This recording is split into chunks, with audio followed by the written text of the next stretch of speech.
Clerk, time is 6:03. I call this meeting to order. Town of Aurora acknowledges that the Anishinaabe lands on which we live and work are the traditional and treaty territory of the Chippewas of Georgina Island, as well as many other nations whose presence here continues to this day. As the closest First Nation community to Aurora, we recognize the special relationship the Chippewas have with the lands and waters of this territory. They are the water protectors and environmental stewards of these lands, and as a municipality, we join them in these responsibilities. We further acknowledge that Aurora is part of the treaty lands of the Mississaugas and Chippewas recognized through Treaty Number 13, as well as the Williams Treaties of 1923. Shared understanding of the rich cultural heritage that has existed for centuries and how our collective past brought us to where we are today will help us walk together into a better future. Council, can I get a motion to approve the agenda?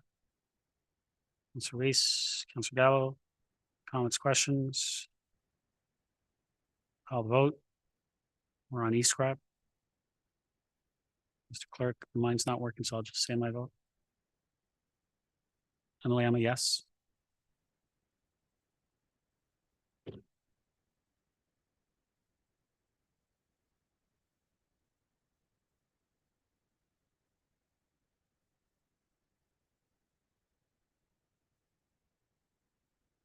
Councilor Gardner? Councilor Gardner is a yes. That carries. Any declarations of pecuniary interest? Seeing none. No delegations. We have one item, water wastewater user rate review public consultation. We have a presentation to be provided by Derek Alley, President, and John Murphy, Municipal Finance Specialist from DFA Infrastructure International, Inc. Welcome.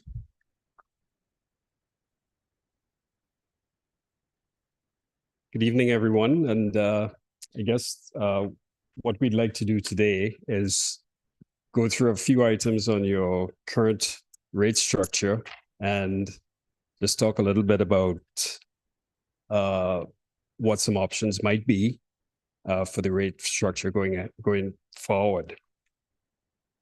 Get your feedback and any comments from the public on the rate structure that's being considered. And then from there, we will look at the new rates for 2025 based on that approved structure. So this slide shows the two parts to the overall rate study process. The first part is looking at the rate structure that you have now and seeing if it, how it could be improved. And then once that's established, then we look at calculating the full cost of your service and calculating the rates that would go along to match that cost. In terms of your current system, the way it works is as you know, you have a two-tier water and sewer delivery system. And the region provides treatment of water and wastewater, and the town does the distribution of water and the collection of wastewater. And as far as costs go, the region's cost is around 65% of your total water system cost, and the town is 35%. And on the wastewater side is 75-25. So most of those costs are variable. The town pays the region based on the volumetric rate charged by the region, but the town's cost is pretty much fixed. And that, that includes things like staffing, sort of everyday operational and maintenance services that are provided to run the systems. This slide gives you an idea of roughly the number of customers, the consumption, and the cost by system to deliver both services. The one thing to note here is that your current rate structure is 100% variable, meaning that if you don't consume water, you don't pay. So you only pay as you consume. And that's something we'll talk about in another slide. In terms of overall consumption by sector, the residential sector consumes about 75, let's say about 3/4 of the water delivered. and the non-residential around 25–30%, somewhere in that vicinity. So the primary users of the systems would be your residential sector. These are some of the challenges, I guess we can call them, with respect to the current structure. Again, it recovers 100%. It's 100% of your revenues would come from the variable charge. So in years when you do have lower consumption, you would get less revenue. And you also have about 800 odd customers that are inactive, and those do not pay towards the running of your water and sewer systems if they don't consume any water at all. There are also 12 unmetered customers, 11 residential, 1 commercial. And for those, there's no information on how much they actually do consume, but they do pay a flat fee. Some of the other challenges would be basically funding for asset replacement, asset management. It's very limited. And the main source of funding would be from your rates and charges through your rate, water and sewer rates. The latest asset management plan indicates that the town needs about a 2.2% increase per year for water to be able to fund. This is just the asset renewal and asset replacement, and 0.4% per year for wastewater. And I believe you're in your 3rd year of these increases to be able to achieve that. So what are the rate structure options? You've got, this slide shows a number of options. Schematically, you've got a fixed fee, which doesn't matter how much you consume, you pay the same amount. The uniform charges, which is what you have today. The more you consume, the more you pay. If you don't consume, you don't pay. There's the uniform rate with the base charge, which means if you don't consume, there's a fee anyway that would pay each bill. And then there's the declining and increasing blocks. And those are basically, the more you consume, you get a break in the rate if you hit a certain threshold for the declining block. And those are typically used to support large consumers, industry, and so on for economic reasons. The increasing block is usually to improve conservation, and particularly with respect to any plant expansions.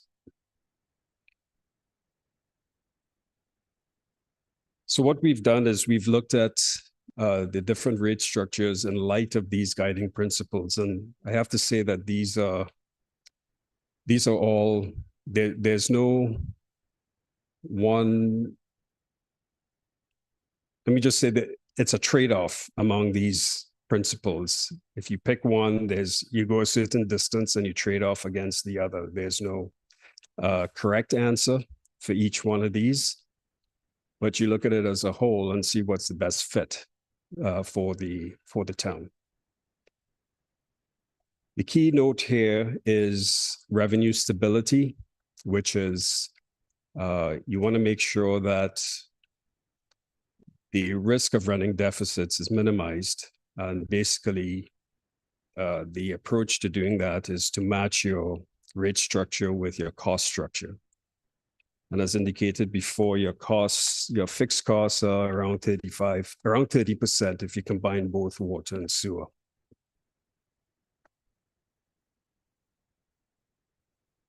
So in looking at the alternative rate structures in light of those principles, you would see that the uniform rate with a base charge is probably the one that fits best to give you the overall benefit to the town, and it's the one that's used by the majority of municipalities in Ontario.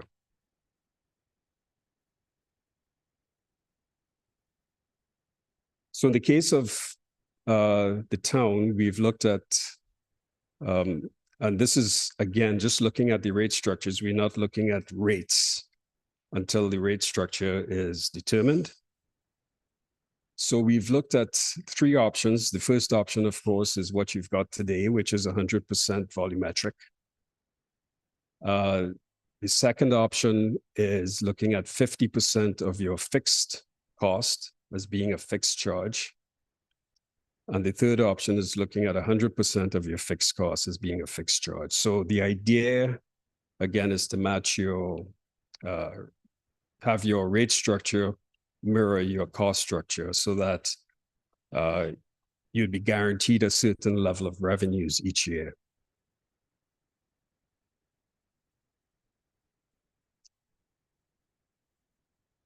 So once we get these, the rate structure, I guess, established, we will proceed to calculate the rates for 2025.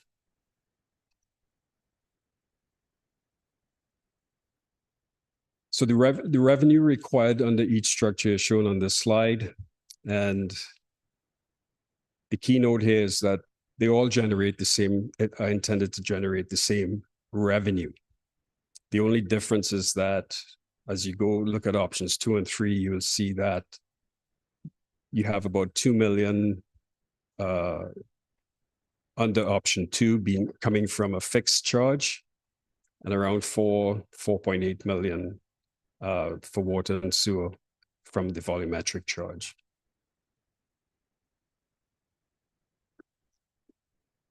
Sorry, from the fixed as well for option 3. So how do we charge the fixed charges? How do we decide on what those should be? The American Water Works Association has a set of ratios that are used by the industry. And the basic philosophy is that the larger the meter, the more access you have to the water system to be able to take water, and therefore you should be paying more. That's the fundamental sort of simple philosophy behind the ratios that are used. And if you look at the table on your left, you'll see that the 1-inch meter, which is basically a residential size meter, would pay the least per meter. And as the meter size increases, those customers will pay more on the fixed charge. So for example, according to this slide, a 3-inch meter will pay 6 times as much as a residential meter.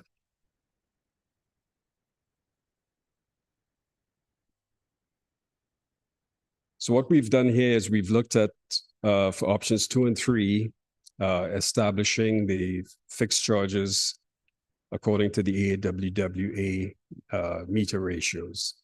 And we've used a 12-month consumption of about 5.5 million cubic meters, which is sort of your running 12-month consumption of water for the town.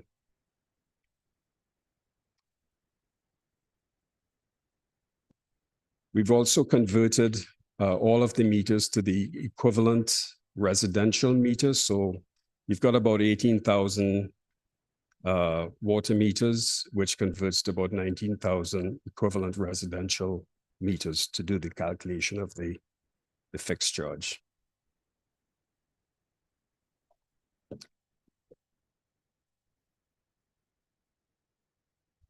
So for options 2 and 3, we're using meter equivalents of 19,150. And of course, the volumes would be around 5.5 million for both options. The rates under each option would be as shown on this slide. Option 2, the base charge would be 126, and this is per year, $126, and $253 for option 3 for water, and then for wastewater would be 107 and 214. And of course, there's no base charge for your current structure. It's all volumetric. And this slide shows the potential impacts to customers by simply shifting the rate structure from what you've got today by introducing the base charge as part of the structure. So for option one, a residential customer who consumes around 216 cubic meters per year is paying about $1,200, I believe. Yeah, $1,200. And that goes up a bit as you get into introducing the base charge, the 50% of fixed and 100% of fixed. A customer that consumes 1,000 cubic meters a year with a 2-inch meter would see a slight decline in their costs for the year. And similarly for a customer with a 6-inch meter that consumes around 10,000 cubic meters a year. So there is a slight shift in the burden from non-residential to residential, let's say. In terms of comparison of rates, this slide shows the 3 options at the top. And you can see here, you've got 3 of the comparator municipalities that have only a volumetric charge, and the others, the other 5 would have a base charge as well.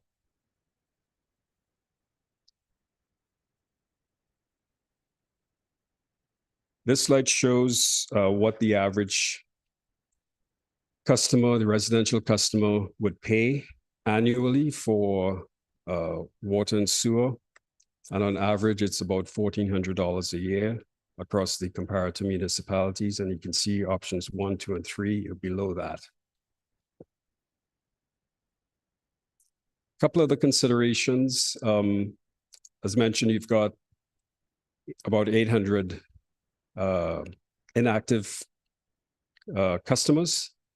And by the introduction of the base charge, we can expect to see an increase in revenue of about $600,000 per year for option 3 and $300 for option 2.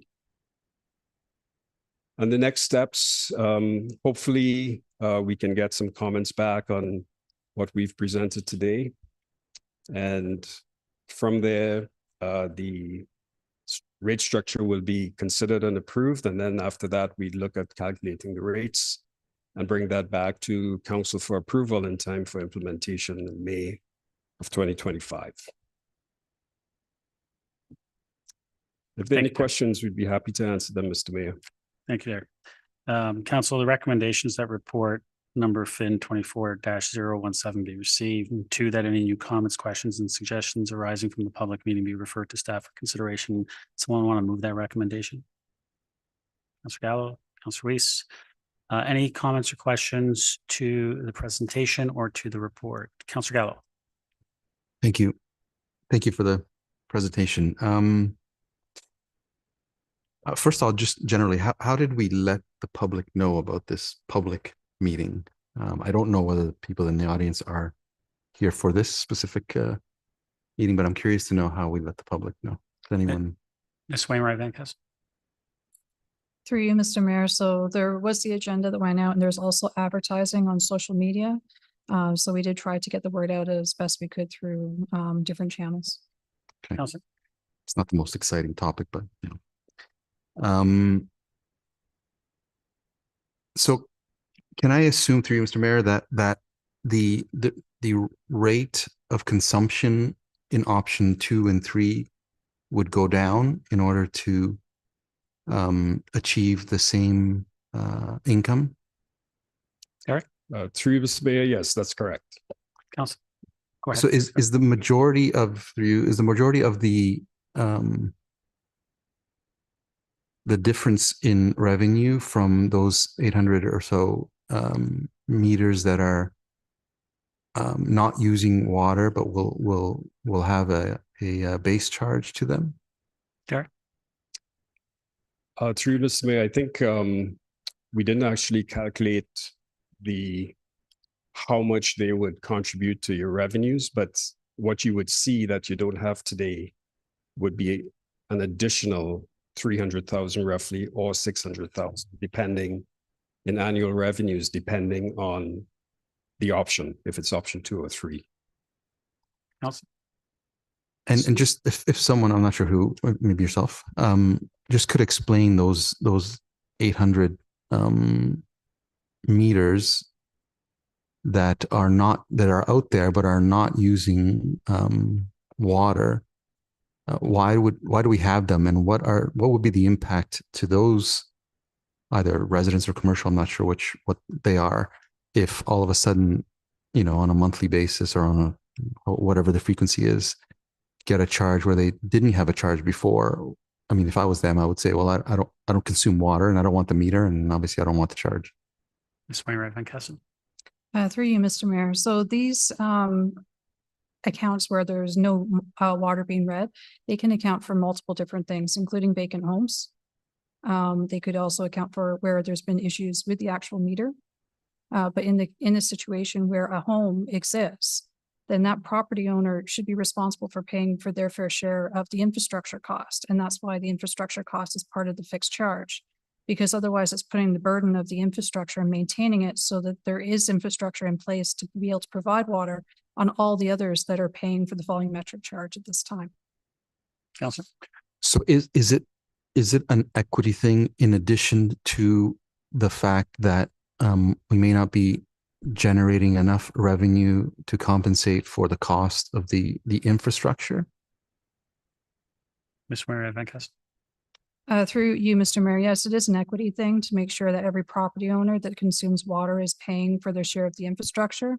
What it also does is in years where we have very dry summers and there's a lot more water consumption happening, we're not over collecting on those fixed costs. So we're actually protecting the fixed costs, which include our contributions to capital for paying for infrastructure repair and maintenance, and making sure that we do recover those amounts. So it takes out that seasonality variability as well. Because in years where we consume lots more water, we end up over collecting essentially for our fixed costs. And also in this situation, if a property owner has a leak, they're paying the full volumetric charge. In the future, under another rate structure with a fixed component, that fixed component will remain the same, and only the volumetric portion would be affected. Councilor? Thank you. So on an average, I don't know if we figured this out, on an average Aurora home of, I think it was 1,400 cubic meters a year, 1,700 on a yearly basis. Is there a sense of what the percentage of the fixed versus the volumetric in that 1,400 or whatever that number was for an average home in Aurora? Ms. Wainwright Van Kessel? Through you, Mr. Mayor, overall, our costs, when you combine water and wastewater, 30% of that cost is the fixed cost. The rest is the volumetric charge, which is what we pay to the region for the cost of water. So in option 2, it would be 15%. And then option 3 would be 100% recovery, which is 30%. Correct. Yeah. Ms. Wainwright Van Kessel? Okay. Yeah, same audience. So the last thing, I'm just curious, how come it looks like in option 2 and 3, I'm sorry, it's not on the screen, but the chart that you showed, the cost per home is actually going up. Is that even though the rate of consumption in option 2 and 3, the rate is actually going down? Ms. Wainwright Van Kessel? Uh, And can we just get that slide up so everyone can see it? I think it was number 20, page 20, I think it was, that the councilor is speaking about. So through you, Mr. Mayor, so the actual volume of water that's done in the analysis here, the total metric volume remains the same overall. And for residential customers, still assuming 216 metric or cubic meters per year, which is in alignment with how we assume for budget as well. But what happens is as the 30% of our cost overall is related to fixed costs, that shifts that out of that volumetric charge. And we've used our assumptions on averages for what we're expecting for commercial customers and industrial customers as well, which could vary to some degree, depending on the nature of the business as well. Councilor? So through Mr. Mayor, does the fixed costs mitigate any positive impact to the ratepayer, that the actual rate that they're paying per cubic meter is less, but they're paying more on a fixed basis, and that's why it's gone up? Ms. Wainwright Van Kessel? Through you, Mr. Mayor. So yes, what happens is as the fixed charge increases, the volumetric rate decreases overall because the water is on a full cost recovery basis. So we're still recovering the same amount of dollars at the end of the day. Counselor? And last, maybe unrelated, maybe somebody could know. Do we know what the split is currently between whatever imported water, I don't know what the terms are, versus our own well water that we currently have? Ms. Weimer Van Kessel? Uh, I think it's 80-20, but it's around there, but Through you, Mr. Mayor, I think it's around 80-20, but that information would need to come from the region because for our purposes, we purchase all our water from the region. So we could follow up with them and get that information. Okay. Thank you. Counselor, if you want, I'll get the number. Sure. Keeps going down all the time. Any other comments or questions? Counselor Weiss? Just one, I suppose I'm interested in the unmetered customers. We have only 12 of them and they probably don't make a big difference. They pay a flat fee, but why are there unmetered customers and is there any interest in moving them to a metered customer through you to whoever you think? Ms. Weimer Van Kessel? Through you, Mr. Mayor. So some of the unmetered properties that pay the bulk charge, some of them are very old historical buildings within the town of Aurora from a residential perspective. On a more commercial perspective, it's the developers under new developments are pay a bulk charge for water rather than paying for a metered service, as they're currently in the process of building out the actual water system for the development. Counselor? Okay, thank you. And we already had the conversation about risks around or changes that happen when you have a wet year or a dry year, but it also made a comment in here about risks for a wet year. Could we identify what those risks are when we have a higher than normal wet year? Ms. Weimer Van Kessel? Through you, Mr. Mayor. So in a wet year, water consumption generally decreases, so it reduces the volume of water that the town sells to residents. When you have the full cost being recovered from a volumetric charge, our actual volume would be lower than our budgeted volume, and we wouldn't collect the funds that we need for asset management that are dedicated for reserve contributions, and that's generally the place that suffers overall from that. Counselor? Thank you. That's it. Okay. Any other comments or questions? Counselor Gallo, second. Sorry, just quickly. So at what point will we be giving some direction in terms of which one of those options we would be leaning towards? Ms. Weimer Van Kessel? Through you, Mr. Mayor. So on the last slide, it did include that we're going to be at Finance Advisory Committee on May 19th this year. And then we'll be coming back to Committee of the Whole in September. So Council will have the opportunity to discuss it further and look at the recommendations at that time. Counselor? And currently staff are recommending the 50%? Ms. Weimer Van Kessel? Through you, Mr. Mayor, we have not decided as of yet, but we're probably leaning towards phasing into the true fix versus volumetric. We might do a more phased approach rather than going there all at once. Okay.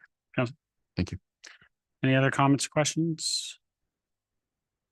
Call the vote.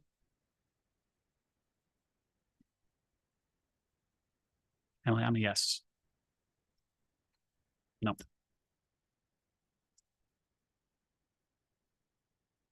Counselor Weiss? Counselor Weiss, yes. That carries. Confirming bylaw. Counselor Kello, Counselor Gardner. All those in favor? Opposed, that carries. Motion to adjourn. Counselor Gardner, Counselor Weiss, all those in favor? Opposed, that carries. We are adjourned. Thank you, everyone.